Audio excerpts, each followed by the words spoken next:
Boa tarde, meus irmãos. Que a graça e a paz do Senhor possa estar connosco neste dia de festa, neste dia de alegria. É verdade, nós podemos estar com alguma limitação, mas este é o dia da ressurreição. Jesus ressuscitou, verdadeiramente ressuscitou. E por isso nós estamos alegres, nós estamos felizes. A ressurreição de Jesus é a vitória sobre o inimigo, é a vitória sobre a morte, é a certeza da nossa ressurreição também. É a base da nossa fé.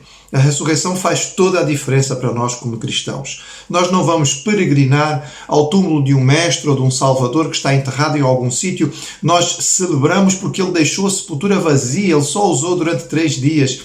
E com ele nós temos a certeza absoluta também da nossa salvação e de que um dia estaremos com ele no céu. Foi ele que prometeu. E esta garantia nos faz confiar as nossas vidas nele. Ele é a rocha. E por isso a nossa morada na rocha está. É o que nós cantamos e vamos cantar agora, com alegria, louvando o nosso Deus.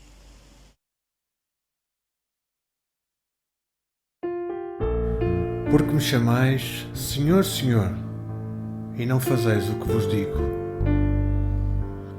Todo aquele, pois, que ouve estas minhas palavras e as põe em prática, será comparado a um homem prudente que edificou a sua casa sobre a rocha.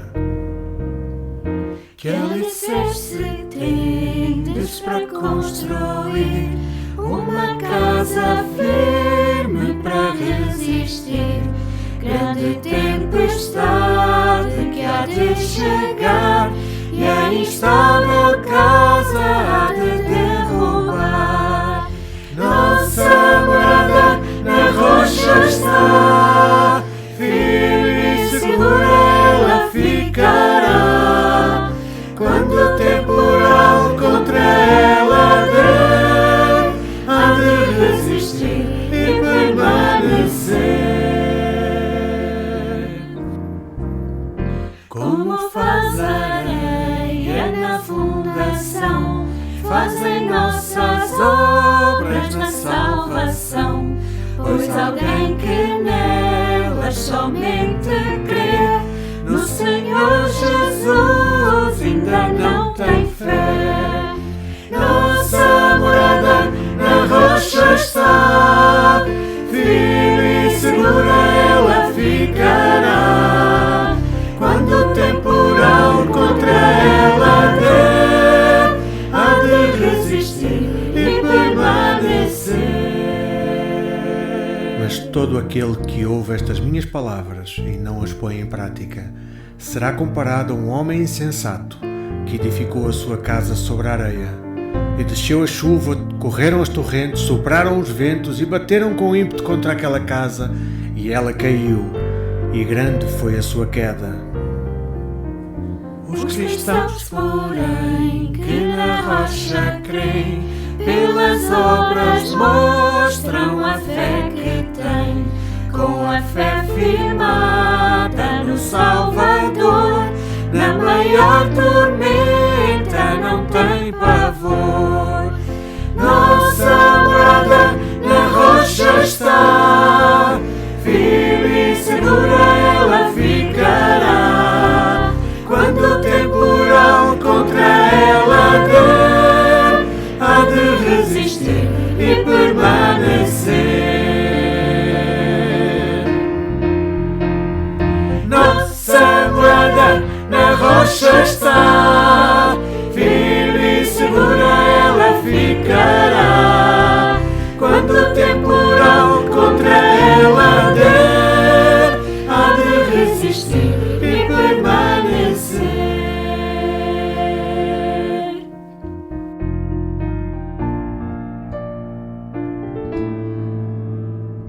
E desceu a chuva, correram as torrentes, sopraram os ventos e bateram com ímpeto contra aquela casa. Contudo, esta não caiu, porque estava fundada sobre a rocha.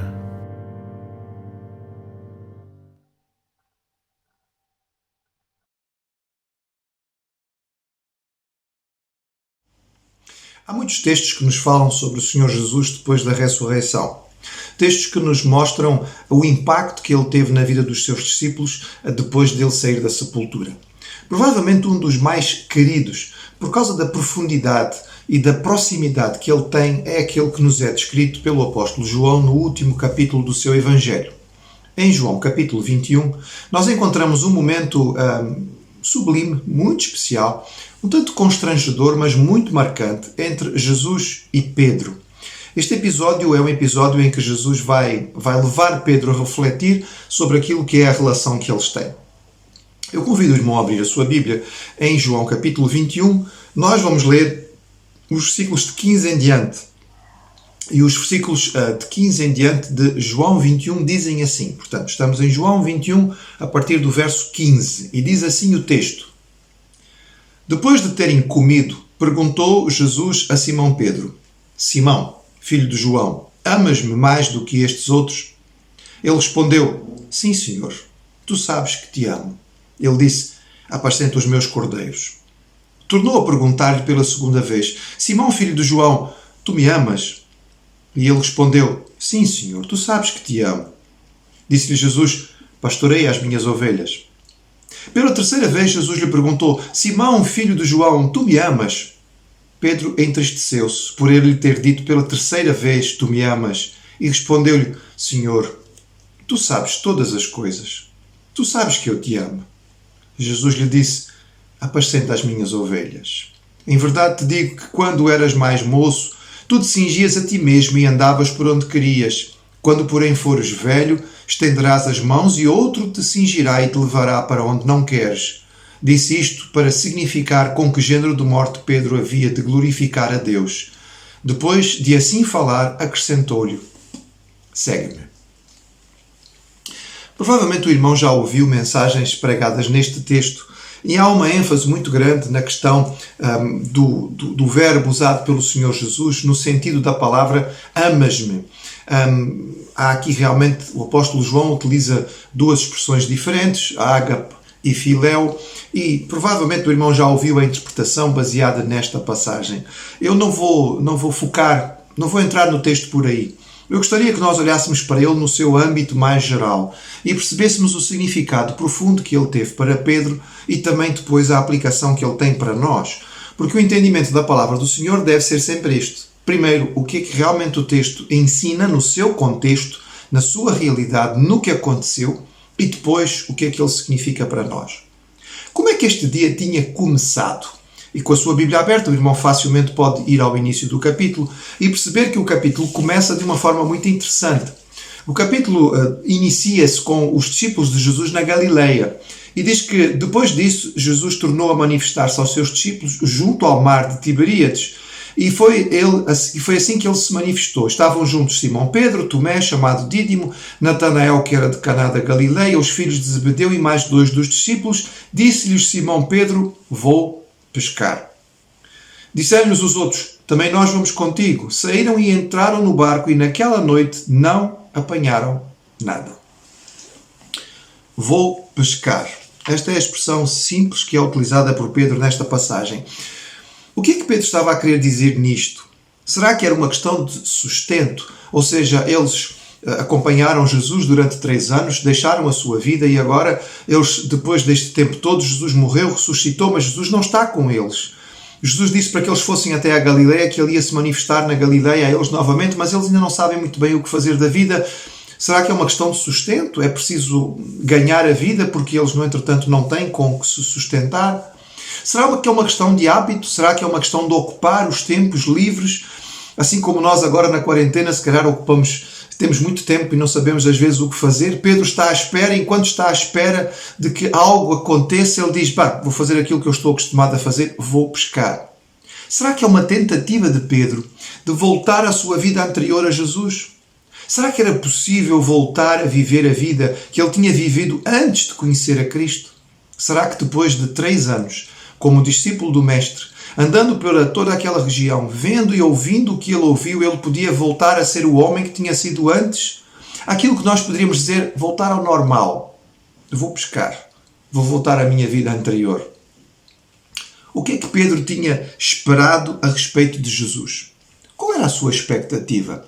Quando ele aceitou seguir Jesus e tornar-se seu discípulo, o que é que ele esperava de Cristo? O que é que ele esperava do Mestre? O que é que ele esperava dele mesmo como seguidor de Jesus e seu discípulo próximo? Sabemos que a expectativa messiânica era muito grande. Mas também sabemos que a ideia que os judeus tinham e que Pedro teria com todos os outros pessoas contemporâneos do seu tempo, era de que Jesus seria um Messias militar, um líder, um governante, que ele ia estabelecer o reino de Israel, que ele ia derrotar os romanos, que ele ia se tornar um grande líder social e espiritual. Era isso que Pedro devia estar à espera de Jesus. E o que é que Pedro esperava de si mesmo como seguidor de Jesus? Bem, se Jesus ia ser o rei, talvez ele contasse poder ser um dos ministros. Talvez um líder da guarda pessoal de Cristo, talvez um dos chefes das suas tropas. Provavelmente os sonhos de Pedro ligados a Jesus tinham a ver com posição, tinham a ver com importância, tinham a ver com ocupar um lugar significativo naquilo que viria a ser o reino de Jesus, porque ele era o Messias, ele era aquele que vinha reinar. Mas, no entretanto, tudo tinha mudado. No entretanto, Jesus tinha feito um ministério extraordinário, mas ele tinha morrido. E ele tinha ressuscitado, mas os discípulos ainda não sabiam muito bem o que fazer. E agora? Vou pescar. Mas será que é possível voltar a viver a mesma vida de antes, depois de ter conhecido a Jesus? Será que é possível conhecer a Cristo e tê-lo na sua vida, mas depois continuar a vida como antes tinha vivido, como se nada tivesse acontecido? O texto diz que o propósito de Pedro nesta ocasião simples foi este: vou pescar. E a pergunta que podemos fazer é: e funcionou? Bem, o texto nos ajuda a entender o que aconteceu. A passagem diz que ao clarear da madrugada, ou seja, depois de terem passado a noite inteira, eles não tinham conseguido apanhar nada. E no entretanto, quando o dia amanheceu, Jesus estava lá junto à praia. No entretanto, eles não perceberam que era Jesus. E Jesus lhes perguntou: filhos, tendes aí alguma coisa para comer? E responderam: não. Então ele disse: lançai a rede à direita do barco e achareis. E assim fizeram e já não podiam puxar a rede, tão grande era a quantidade de peixes. Aquele discípulo a quem Jesus amava disse a Pedro: é o Senhor. É interessante notar que os discípulos nesta altura tinham passado mais uma noite de trabalho esforçado. Eles tinham voltado àquilo que era a sua vida normal. Aquilo que Pedro conhecia e dominava bem era pescar. Ele era um pescador.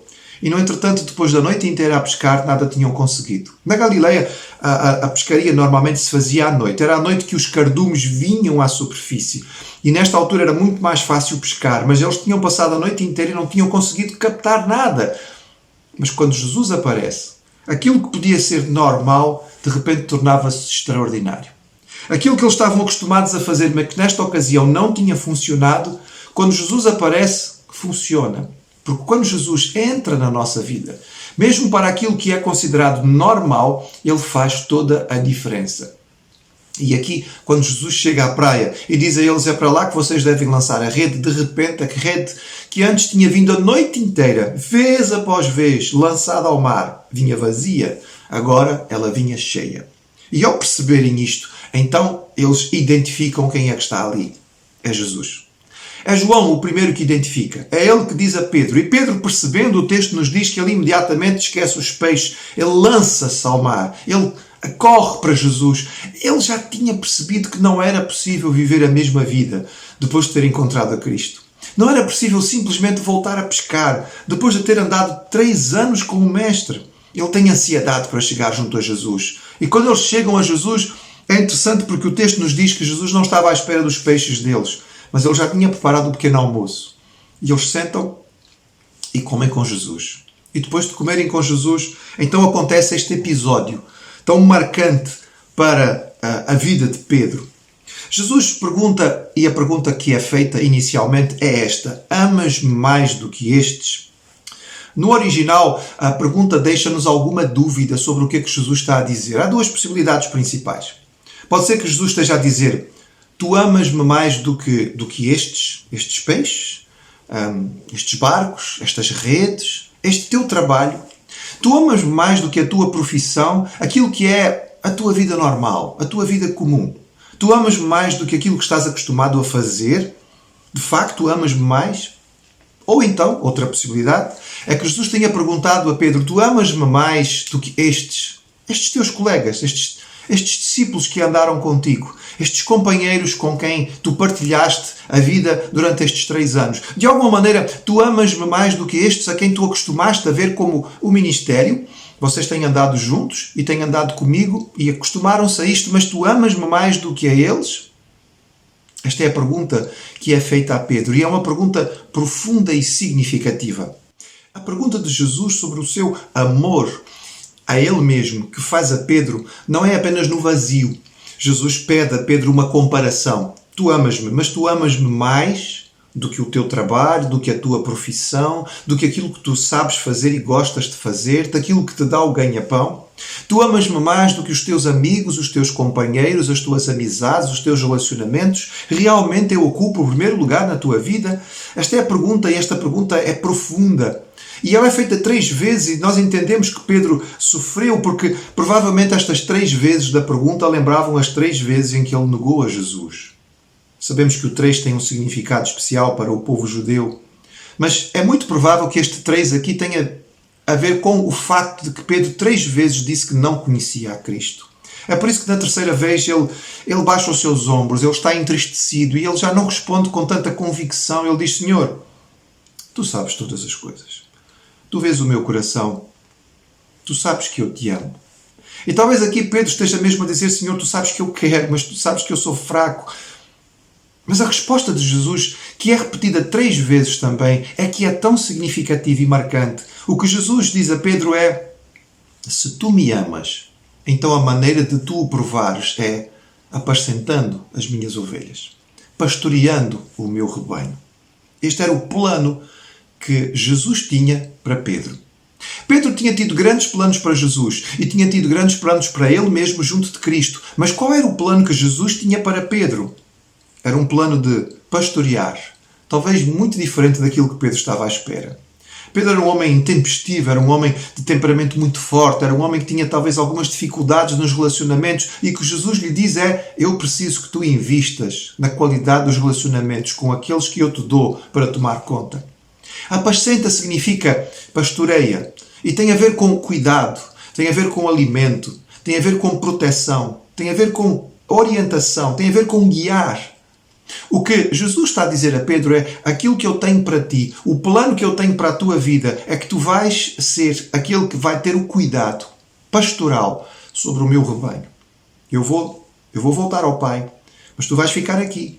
E a tua responsabilidade é investir nos relacionamentos com aqueles que vão estar ao teu lado e que serão meus seguidores. Como alguém que recebeu mais do que eles receberam, como alguém que foi meu discípulo, esteve perto e sabe como é que eu faço, eu quero que da mesma maneira que eu fiz, tu também tomes conta deles. Tu os cuides, tu os alimentes espiritualmente, tu os guies no caminho da fé, tu os protejas diante das dificuldades, tu os cures no momento de sofrimento e dificuldade. Apacenta as minhas ovelhas. É interessante, irmãos, porque o padrão bíblico nos mostra que muitas vezes um é o nosso plano e outro é o plano que Deus tem para nós. Atenção, a palavra não diz que não devemos fazer planos, mas que diz que muitas vezes o Senhor altera os nossos planos porque Ele é soberano. Um dos episódios mais marcantes que nós temos sobre isto, já na história da Igreja e no início do grande projeto missionário do apóstolo Paulo, é quando Paulo está em Troade. Paulo tinha iniciado a sua 2ª viagem missionária. Ele tinha uma forma de trabalhar, um modus operandi. Ele sabia como fazer. Ele chegava numa cidade, procurava a sinagoga, ali pregava, algumas pessoas se convertiam e quando a perseguição tornava-se muito forte, ele saía com aquele grupo de convertidos judeus, a base inicial da igreja, e alcançava os gentios. Ele tinha feito isto em várias cidades, em vários locais, e o sucesso tinha sido grande.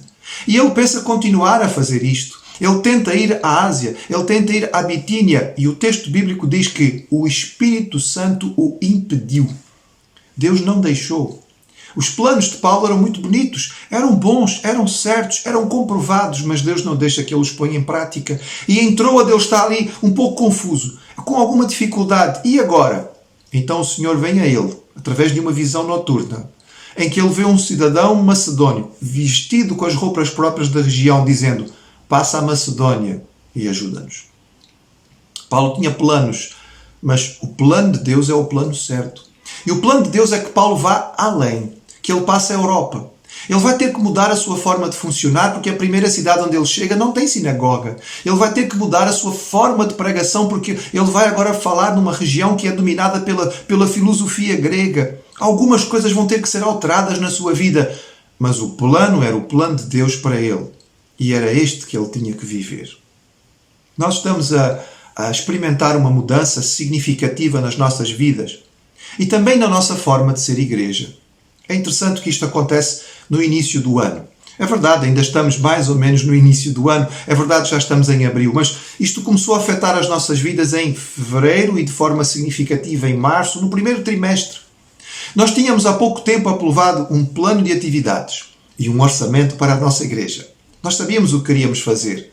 Nós íamos ter algumas atividades muito especiais, íamos ter programações diferentes, íamos ter um primeiro congresso de missões da nossa igreja e, sem dúvida, um congresso de missões é uma coisa boa. Vamos falar sobre o plano do Senhor, íamos ouvir missionários da nossa terra e de terras distantes. Depois nós íamos ter uma grande programação.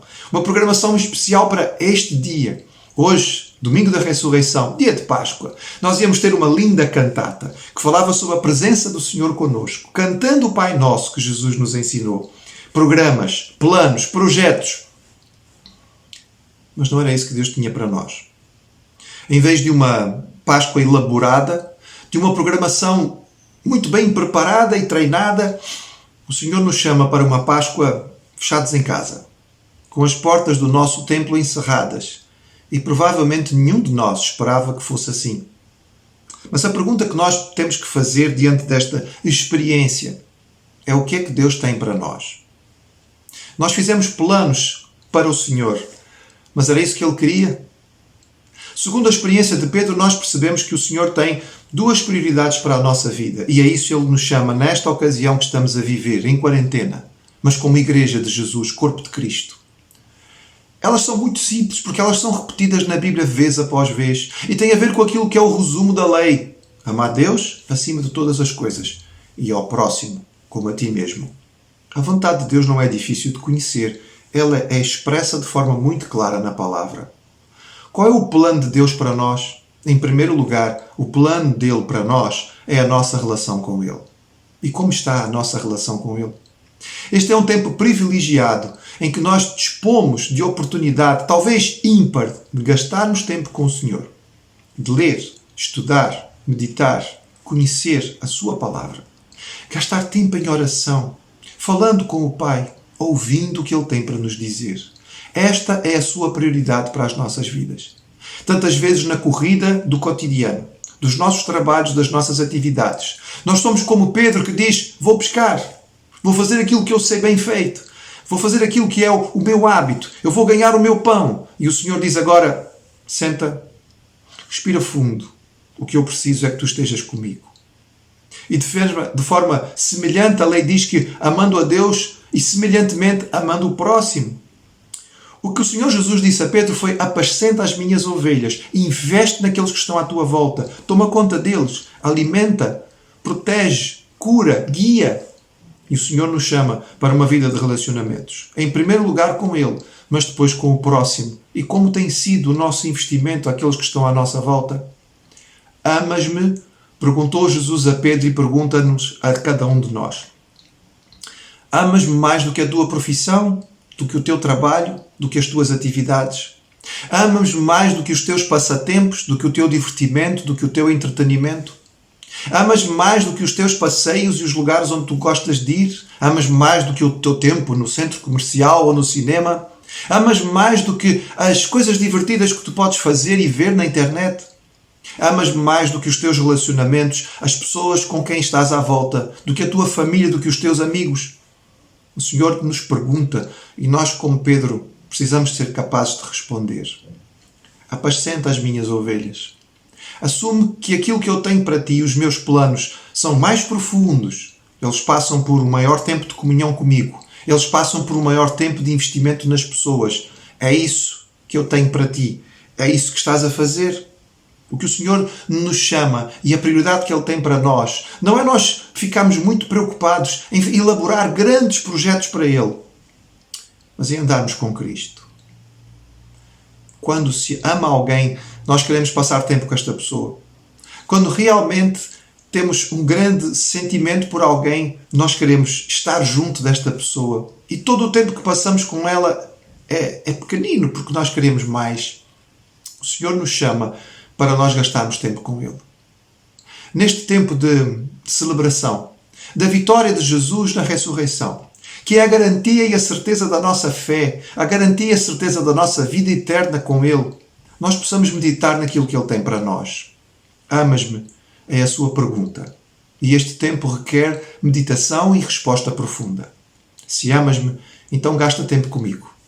Se amas-me, então usa o tempo que eu te dou, os talentos e os dons, para abençoar os que estão à tua volta.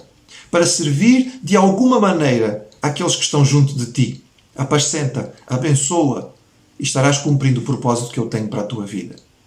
Que neste tempo de celebração, mas de quarentena, nós possamos parar e deixar que o Senhor nos mostre quais são os seus planos para a nossa vida. Eles não são difíceis de descobrir e de entender.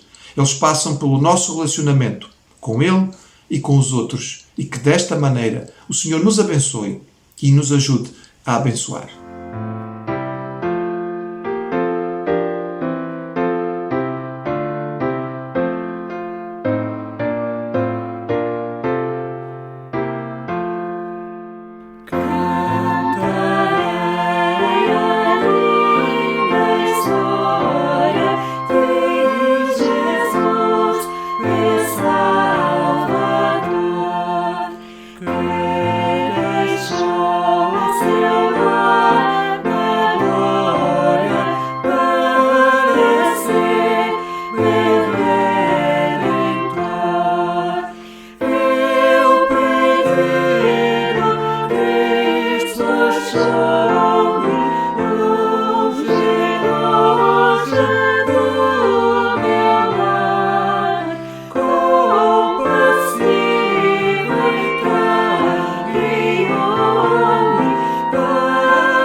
A linda história, esta história maravilhosa do Evangelho, que nos fala sobre um Deus que se torna um bebé e que vem ao mundo e que entra na nossa existência, que nos fala de uma vida extraordinária, com ensinamentos e ações únicas na história da humanidade, que nos fala de uma morte sacrificial, mas de uma ressurreição vitoriosa. Este é o Evangelho, esta é a história, que nós temos que viver, experimentar e passar aos outros. Neste fim de tarde de domingo da ressurreição, vamos mais uma vez agradecer ao Senhor e colocar as nossas vidas nas suas mãos. Pai, obrigado pela tua palavra. Obrigado pela riqueza que ela representa para cada um de nós. Obrigado pela vitória de Jesus na cruz. Obrigado, Senhor, porque Tu nos chamas não para algo difícil de descobrir ou entender, mas para uma verdade simples e direta expressa de forma tão clara. E vivemos contigo, andarmos contigo, servirmos e abençoarmos o próximo. Senhor, ajuda-nos a compreender os Teus planos. Perdoa-nos, Pai, porque tantas vezes nós nos gastamos e nos cansamos, nos esgotamos, Senhor, com planos tão elaborados que nós queremos fazer e coisas que nós achamos que são para Ti. Ajuda-nos a entender, Pai, que Tu pedes menos, mas mais. Que Tu nos queres junto de Ti. Ajuda-nos, Pai, a usar este tempo que nos é dado para nós gastarmos realmente na nossa comunhão contigo.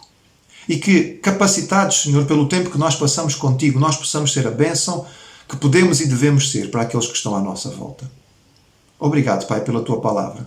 Obrigado pela bênção da oração. Obrigado pela existência da Igreja. Obrigado pelos meios que nos permitem estar juntos mesmo à distância.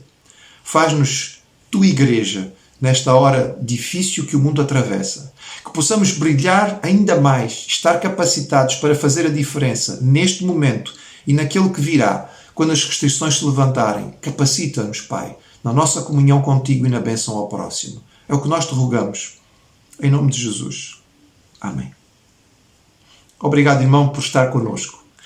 Continuaremos estando juntos durante a semana, estaremos juntos meditando no livro de Salmos, estaremos juntos conversando sobre aquilo que são as realidades à nossa volta do ponto de vista bíblico, estaremos juntos na quarta-feira para o estudo da Palavra do Senhor.